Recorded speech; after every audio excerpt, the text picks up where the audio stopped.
দফায় দফায় ভোটের দফা রফা 7-8 দফার ভোটের ট্রেন্ড ছেড়ে এবার বাংলায় ভোট মাত্র 2 দফায়। এই কম দফায় ভোটে আদৌ কি খুশি শাসক বা বিরোধী শিবির? একসঙ্গে এত আসনের ভোটে ফসল ইভিএমে কে তুলতে পারবে?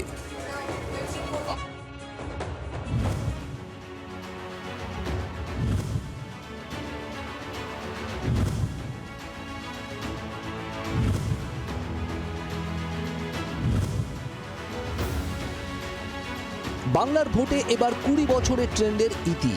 এসআইআর আবহে মাত্র 2 দফায় ভোট। বাংলার ভোটারদের একটা বড় অংশ এত কম দিনে ভোট আগে দেখেইনি। তবে এসআইআর আবহে আরও অনেক কিছুর মতো এবার ভোটের দফাতেও চেনা নিয়মে পরিবর্তন। ভোটার তালিকা তৈরি, কমিশনের হাতে থাকা সময় সবের হিসেব করে জি 24 ঘন্টা আগেই এই সম্ভাবনার কথা বলেছিল। সেই খবরেই শিলমোহর দিল নির্বাচন কমিশন। 294 আসনের বাংলায় 2 দফায় ভোট হলেও 234 আসনের তামিলনাড়ুতে ভোট হবে একদিনে। কেরালা অসমের হাই ভোল্টেজ ভোট একদিনে, কিন্তু বাংলার জন্য অন্য নির্ঘণ্ট। আর তা নিয়েই দিনক্ষণ ঘোষণার পর তুঙ্গে রাজনীতি। হঠাৎ এখানে কেন 2 দফার ইলেকশন, এটা আমরা ভাবছি। যা আছে পর্দার পিছনে, মানে মাথার পর্দার পিছনে, সেগুলো কাজ করবে না। কোনো জায়গায় মৃত্যুর খবর আছে, গণধর্ষণের খবর আছে ভোটকে কেন্দ্র করে। সুতরাং এটা পশ্চিমবঙ্গের ক্ষেত্রেও একটা লজ্জার বিষয় যে সব রাজ্যে 1 দফা, আমাদের এখানে 2 দফা। এখন প্রশ্ন তুলছেন ঠিকই, কিন্তু নির্বাচন কমিশনের ফুল বেঞ্চের সঙ্গে সাক্ষাতের পর এই বিজেপি কিন্তু 1 বা 2 দফায় ভোটের দাবি তুলেছিল।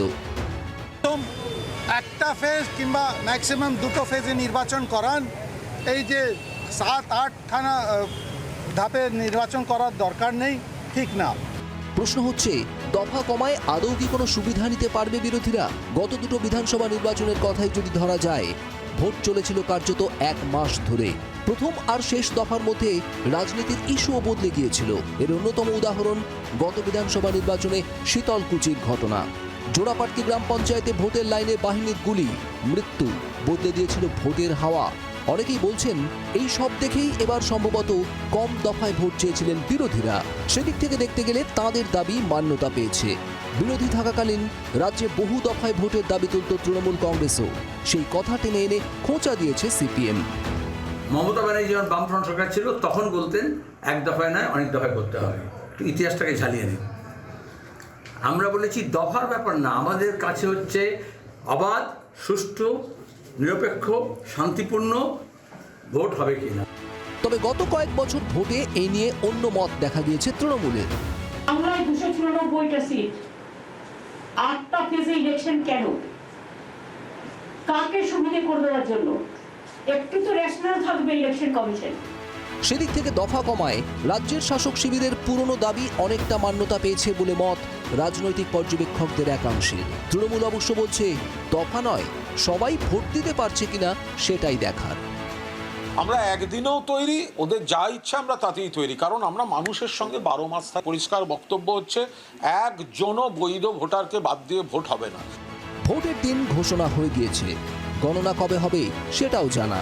তবে শেষ পর্যন্ত কারা কারা ভোট দিতে পারবেন সেটাই এখনো চূড়ান্ত নয়। ফলে দফা যাই হোক, এসআইআর নিয়ে টানাপোড়েন চলবেই। ব্যুরো রিপোর্ট, জি 24 ঘন্টা। বাংলার আওয়াজ, বাঙালির আবেগ, জি 24 ঘন্টা।